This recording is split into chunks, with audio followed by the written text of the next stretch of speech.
Bonjour Willem, ça faisait longtemps. Comment vous connaissez mon prénom? Je m'appelle mais tu ne me connais pas encore. On n'a pas beaucoup de temps, alors je vais tâcher d'être clair. Tu vas bientôt faire un accident et ce que je m'apprête à te dire va t'ouvrir les yeux. Enfin, espérons. Alors installe-toi confortablement et écoute bien. Vous vous souvenez probablement de cette journée. Willem rencontre Chloé, lui serre la main, l'invite à manger. Ils s'entendent bien ensemble et Will s'attache à elle, mais elle le considère comme un ami. Puis un jour, il décide de tout lui avouer, mais malheureusement, la vie en a décidé autrement. Faites-lui une sédation procédurale par kétamine. 1, 2, 3.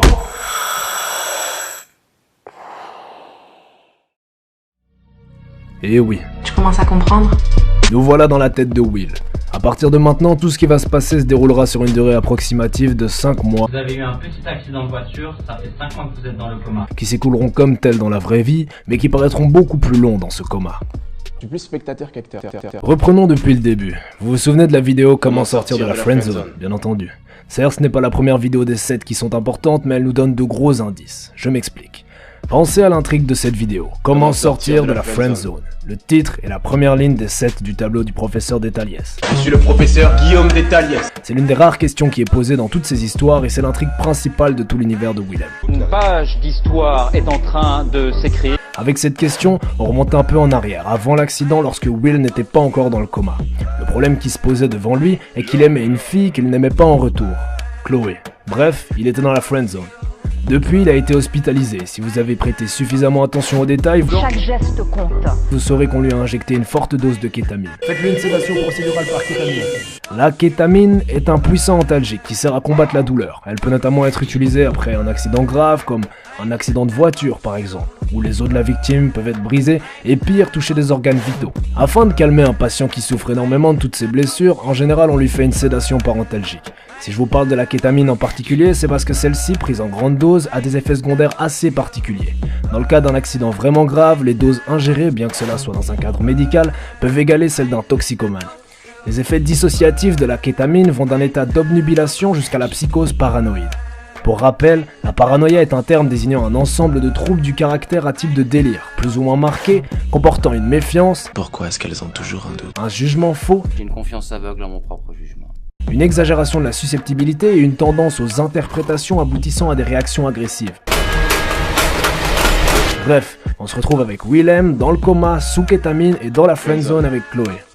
Pour en revenir au cours, si on regarde maintenant les 6 conseils qui suivent le titre, ils ne sont pas à prendre au premier degré. Regardez si on prend la question du cours. Comment sortir de la friendzone? Il faut tout d'abord du courage. Pour rappel, le courage en grec se traduit par Andrea. Vous avez bien entendu. Mais on y reviendra par la suite. Il faut également adopter le comportement A plutôt que le comportement B. Autrement dit, le comportement de A comme Andrea plutôt que le comportement B. Attendez, B. B comme sur le t-shirt du trompeur ou de l'étudiant. Donc il faudrait adopter le comportement d'Andrea plutôt que le comportement du trompeur. Logique. Sauf qu'il n'est pas qu'inscrit B, mais B5. Laissez-moi vous parler du chiffre 5. Celui-ci se trouve entre le chiffre 3 et le chiffre 7. 2 chiffres qu'on retrouve souvent dans les vidéos de Will. Si je vous parle de ce nombre, c'est parce qu'il existe 7 péchés capitaux, ou plutôt 7 vices. Tous ces vices sont combattables par les vertus. Il en existe également 7, mais 5 principales. La dévotion, le courage, la tempérance et la justice qui permettent toutes d'atteindre la sagesse, la mère des vertus. Pour en revenir à notre cours, Monsieur Détaliès nous dit qu'il faut élargir nos horizons, car l'histoire est très mystérieuse. Le problème, c'est que les gens se focalisent trop sur les histoires plutôt que l'histoire.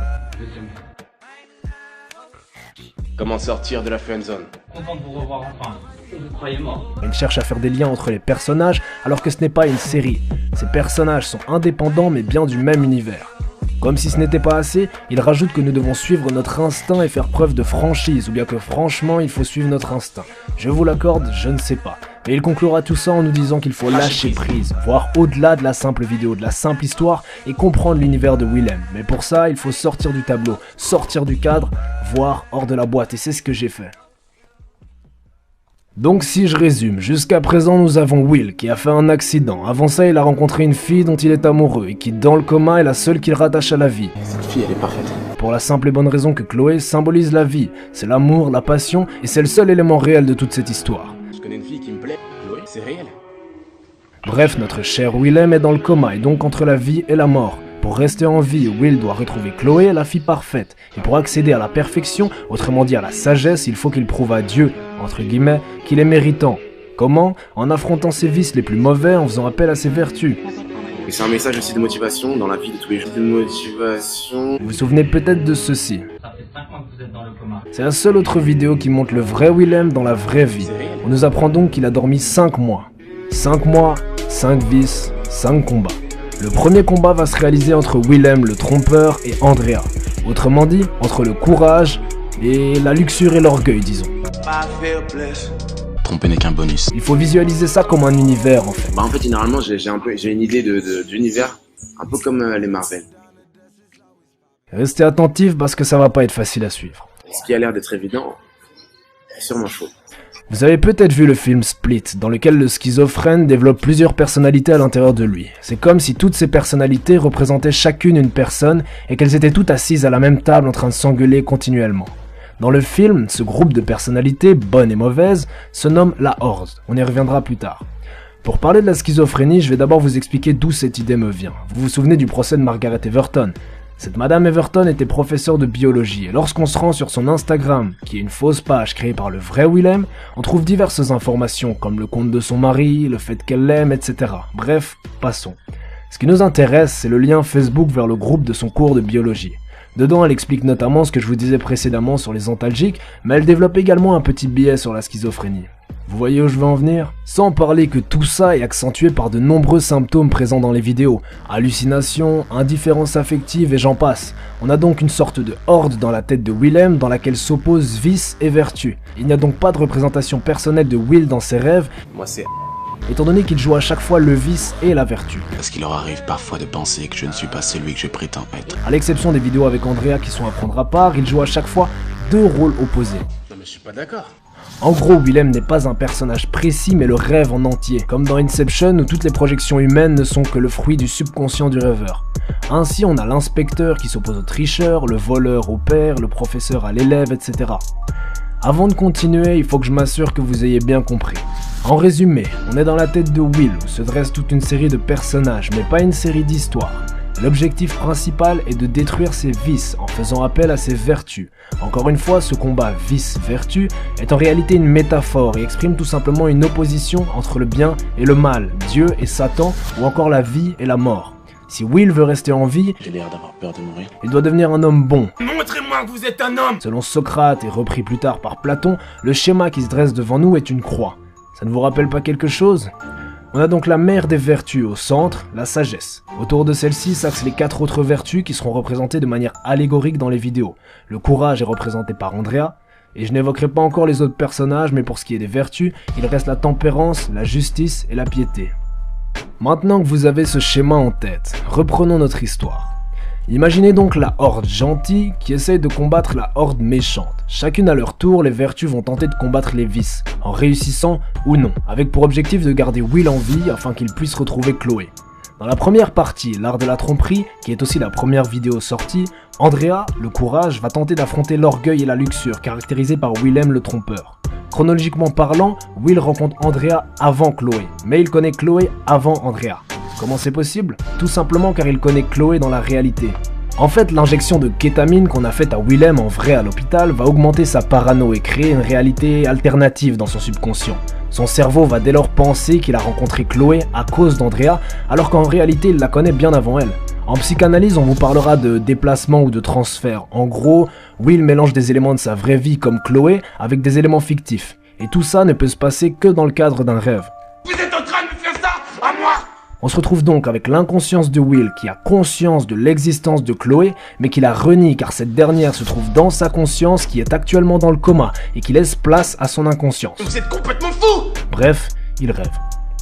De toute façon, t'aurais pas trouvé. L'histoire rêvée commence donc avec pour mission de chasser tous les vices de Willem afin de tendre vers la sagesse et donc la perfection, Je suis un perfectionniste. autrement dit Chloé, la fille parfaite. Cette fille, elle est parfaite. Andrea va donc être la première vertu à tenter d'arrêter les vices de Willem, représentée dans l'art de la tromperie 1 par Willem lui-même. Pardonnez-moi, mon père, car j'ai péché. Mais je suis sûre que vous me pardonnerez. Malheureusement pour Andrea, cela va se solder par un échec en découvrant le carnet dans lequel Will perfectionne ses vices. Bien que ça soit un hors-série, Willem a laissé un petit indice avec sa vidéo Death Note, dans laquelle non seulement cette idée de démon présent est montrée, mais en plus dans laquelle le carnet noir sert à répandre le mal. Et comme si ce n'était pas assez, lorsque l'inspecteur consulte le carnet, il y est écrit « RIP Andrea », comme si le vice l'avait emporté sur la vertu. J'étais morte de l'intérieur. Mais Andrea a plus d'un tour dans son sac et elle réattaquera de plein fouet en présentant Chloé à Willem. Elle va aller puiser un élément de sa vie réelle pour faire plus d'effet. Et en plus, Chloé est la raison pour laquelle il se bat contre lui-même dans son rêve. Elle débarque donc avec pour objectif de le charmer, le manipuler et le larguer après. Will tombe forcément dans le piège, mais même après ça, le mal ne sera pas vaincu. C'est impossible. Andrea va donc aller jusqu'à se suicider pour montrer au vrai Willem le mal que les vices de Willem peuvent faire. Je suis sûre que vous me pardonnerez. Malheureusement, je dois te laisser. Comme je te l'ai dit, je n'ai pas beaucoup de temps. Disons que j'ai un rendez-vous qui m'attend. Au revoir, Willem.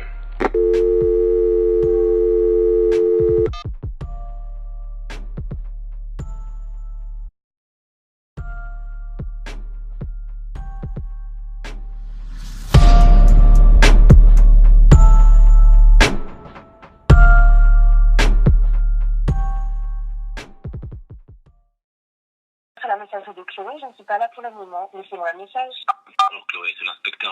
Nous nous sommes rencontrés dans le cadre de vin. Vous savez, je vous appelle car j'ai appris que vous comptiez peut-être aller le voir. Faites attention. C'est un manipulateur, un menteur capable d'inventer n'importe quoi pour vous faire douter. Alors faites attention à ce que vous croyez. Et n'oubliez pas dans quel camp vous êtes. Et si vous ne l'avez pas encore choisi, choisissez-le. Bonne soirée et